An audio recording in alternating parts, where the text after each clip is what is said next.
Well, good morning. I had an interesting chance meeting with a fella in the bush yesterday. Yeah, a couple of chance meetings recently. I have another video. I've made it. I just haven't turned it private or public because I'm not sure if I really want to share it. It's an aid worker from Ukraine. He's not from Ukraine. He's been to Ukraine several times. He's also been to Afghanistan. He's been invited to go to Gaza. He rescues children. It was a very interesting conversation that I had with him.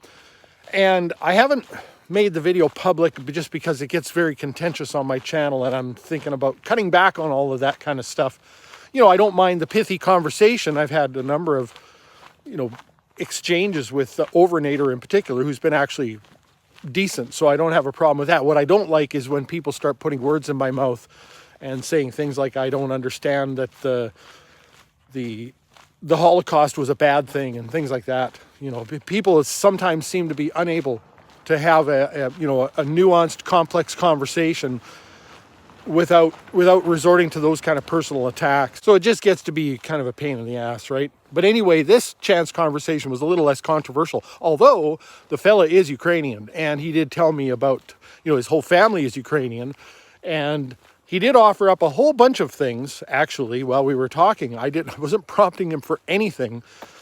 We did get into politics, and that's how we got into talking about his family and what he knows about Ukraine. And I will just say, without saying that he agreed with everything that I think or something like that, because I actually am less opinionated than some of you might think on those subjects. Mostly what my discussions about Ukraine have been is using that as an example for discussing meta issues. But anyway, he did offer up some things, and I would say I have no way of verifying the things that he told me. However, some of the things that he offered up, again, unprompted, did tend to vindicate some thoughts that I've had. Regardless of that, it turns out I've run into this guy before. I was way up in the subalpine, really skinny trees, meadows, snowmobile chalets, things like that. And I was up there exploring. Wore me out. I was sore and tired, stiff, saddle sore, the whole works. I was riding my quad all day long. And on those really rough kind of quad trails where you're going up steep hills and you've got rocks, actually probably almost boulders. The average size of a basketball, half sunk into the ground all over. So it's just undulating all over the place. Lots of off-camber stuff. So you're constantly fighting to stay upright and fighting to maneuver, negotiate it. Plus, I had a heavy backpack on with all my camera gear because I don't want to subject my cameras to, riding in the box on the back of the quad. I mean, it's just the impacts are too hard. And of course, I leave the lenses attached, so it's not, it's not good to have cameras bouncing around when you've got the lenses attached. Puts too much strain on the bayonet connection there.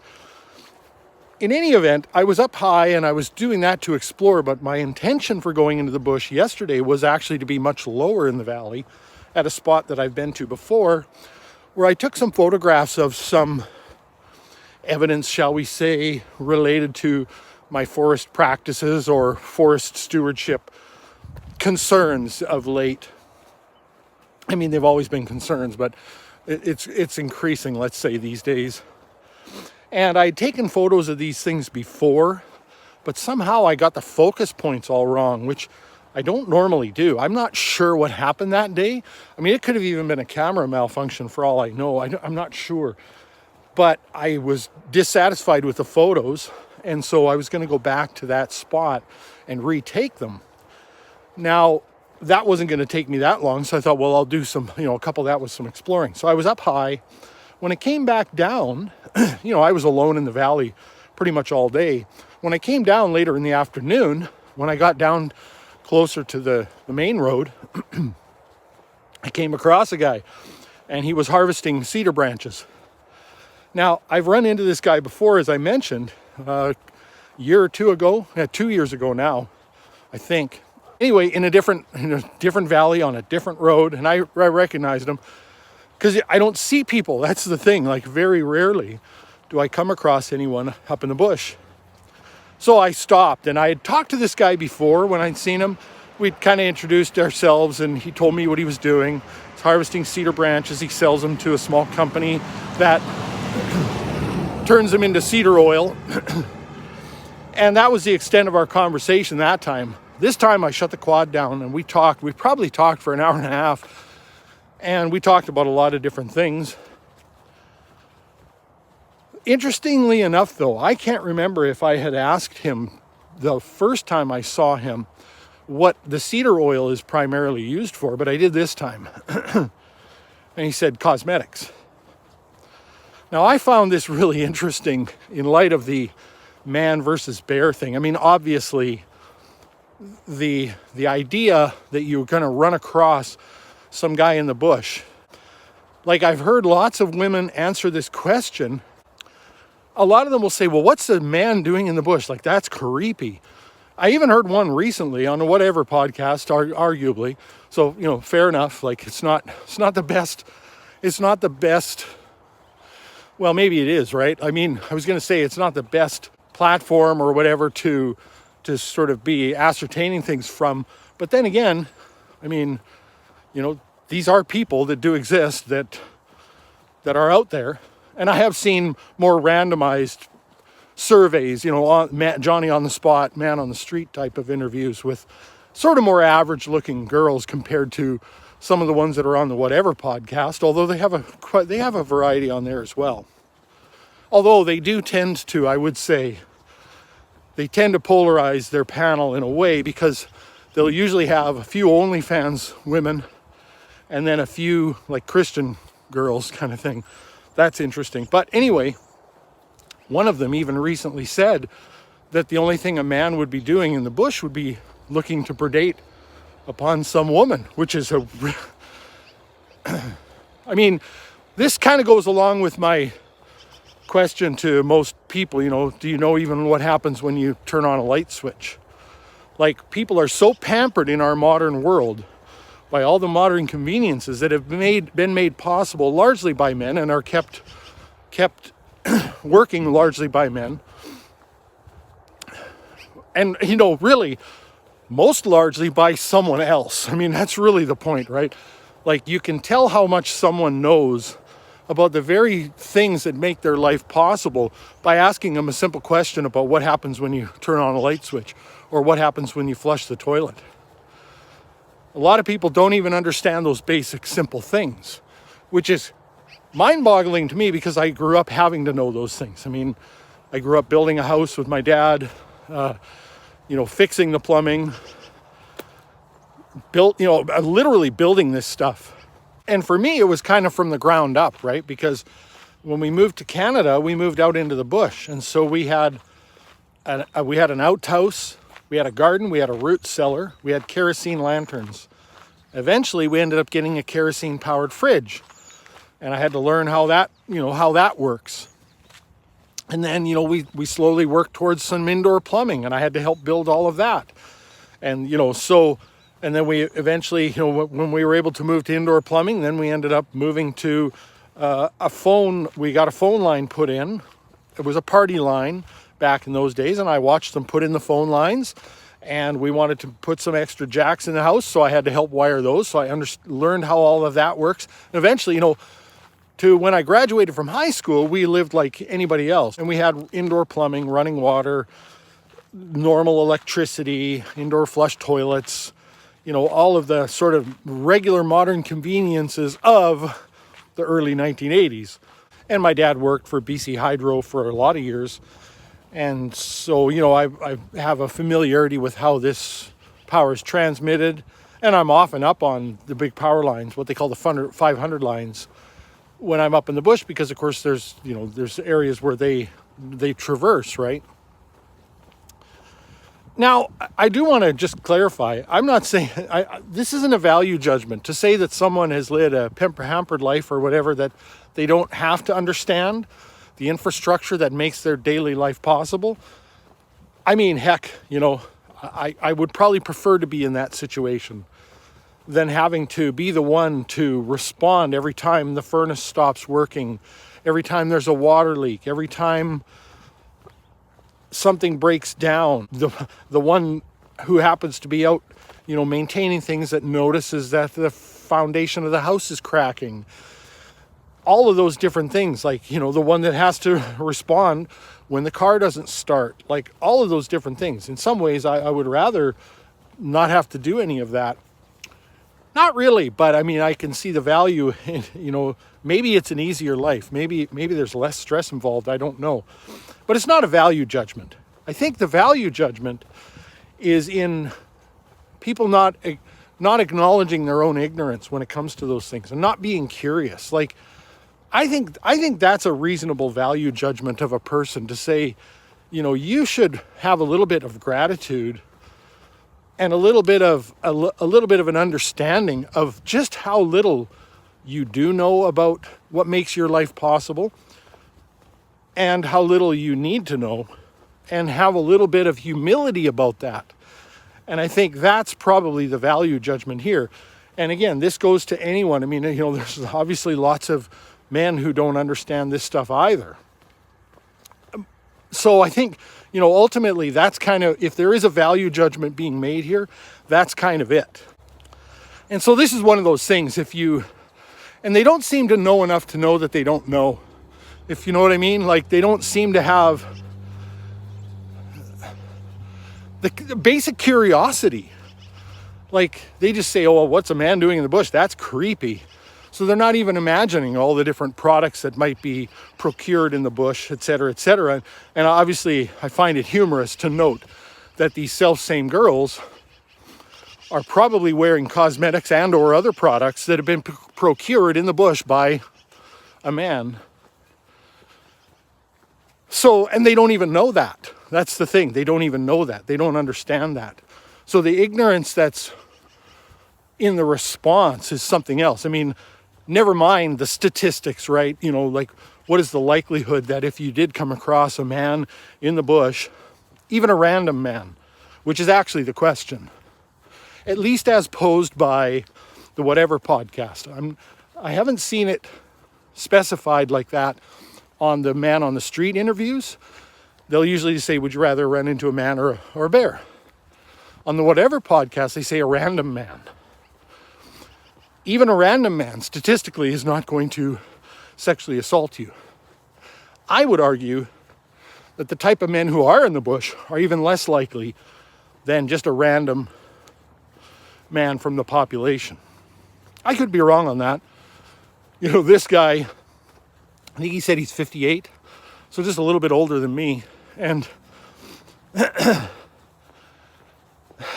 when I asked him if he'd heard of the man versus bear thing, he looked at me puzzled, and obviously not. And so when I told him about this sort of social experiment or whatever of this little survey question, he shook his head, and you could tell he couldn't quite get his mind around it.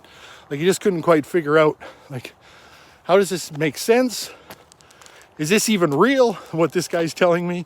It was kind of funny to see his response. I just found it ironic. I mean, not that I don't know, of course, that many products that are harvested from the wilderness, people use in their daily lives, of course. But specifically, the cosmetics thing, that really blew my mind. And so it's funny, because if a lot of these women were to see this guy on the street, he would be what Homath calls not people, right? He's got much scruffier beard than me. I think it's time to start. I normally don't start my beard until the beginning of October. But as you can see, it's been a little bit already. And I just don't feel like shaving. I am going to buzz my hair one more time, because I usually keep it really short in the summer. But I think I'm not going to shave again. I think we're going to start.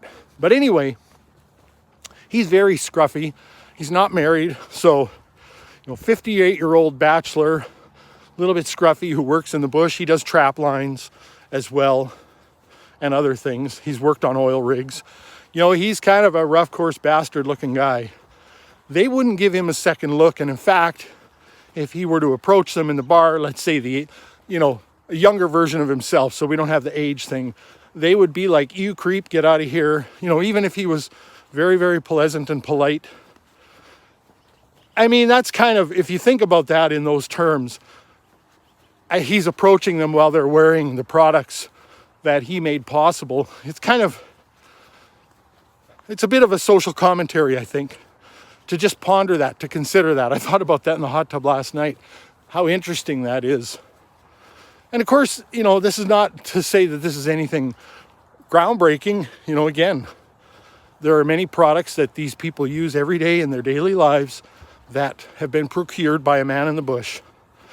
And I do still think that the real reason for that answer that a lot of them give, that they'd rather run across a man or a bear, is that they're just not quite ready to let men off the hook, kind of thing, to renegotiate the battle of the sexes or something like that. It's a signal to the sisterhood. A lot of them do seem to have an unrealistic idea of what to do with a bear as well. I think they've been told, you know, if it's this bear, you run away. If it's this bear, you beat the shit out of them or whatever. They've been told, well, we know what to do with a bear in the woods. We don't know what to do with a man in the woods.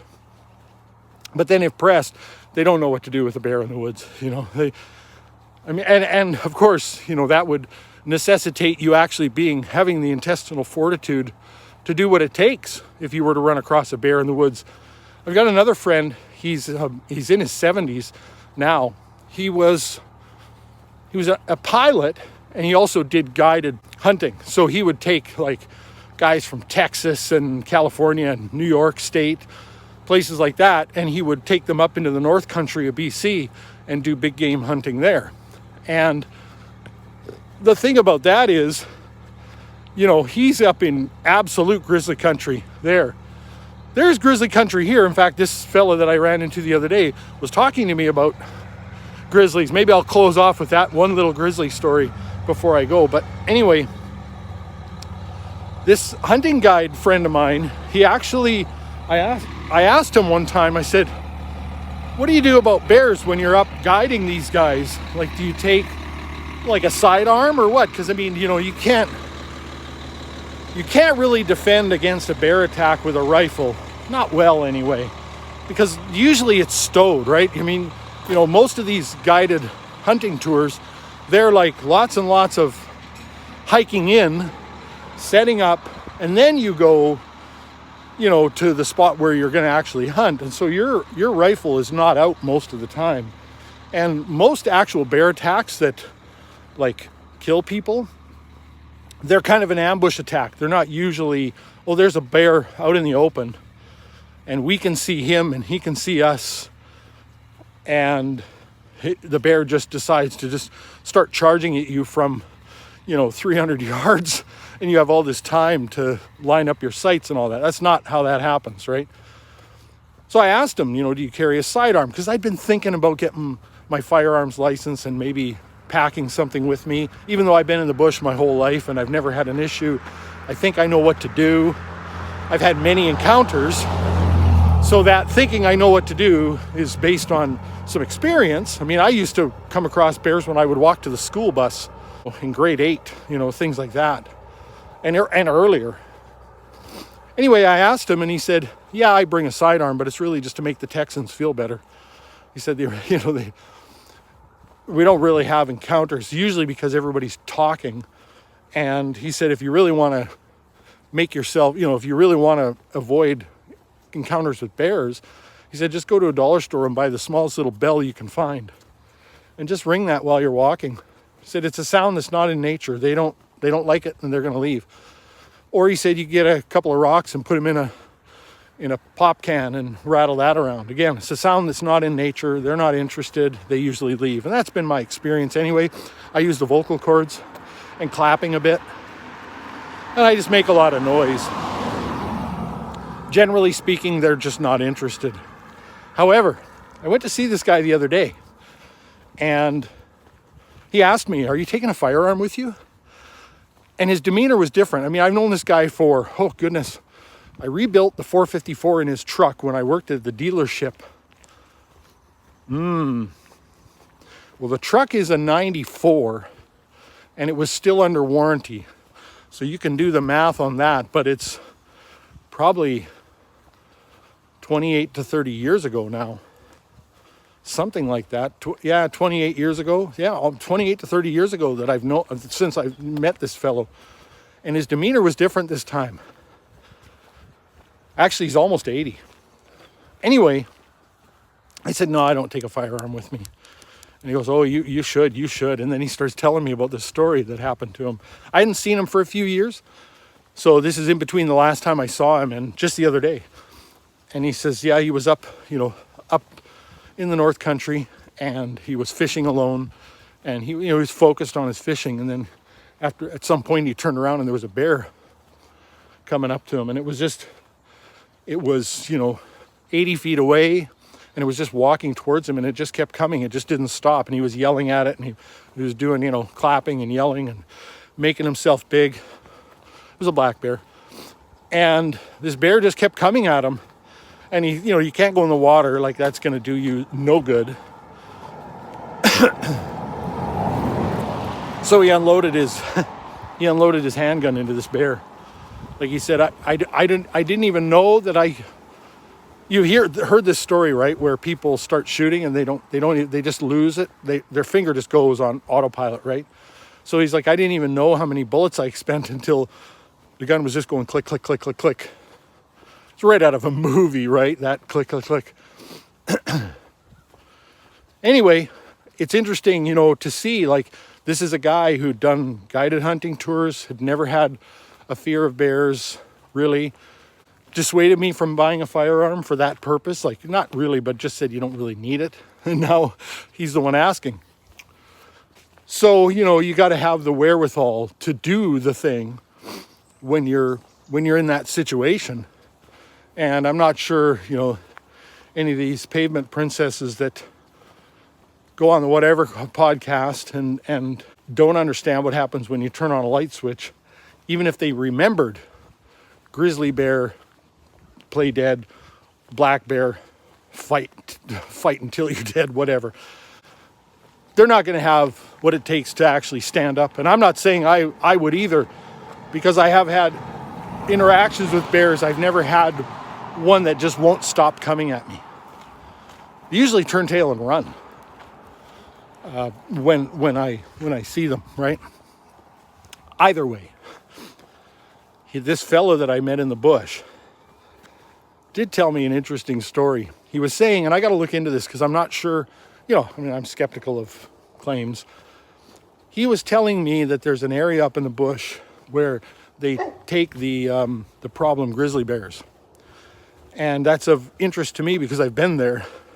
I've been there on foot, walking around, hiking up into the bush to take photographs and things like that. And so this is an area with lots of, blackberries and huckleberries and all kinds of, I mean, it's a bear paradise, really, this area. And it's kind of a tabletop. It's a weird spot because it's up in an area where you're at the beginning of the Rocky Range in a way. So it's all very dramatic, all very steep landscapes, lots of deep ravines. And here's this area that's almost a plateau. Now, it's a very high plateau. I don't know how high it is in feet, but, it's quite high.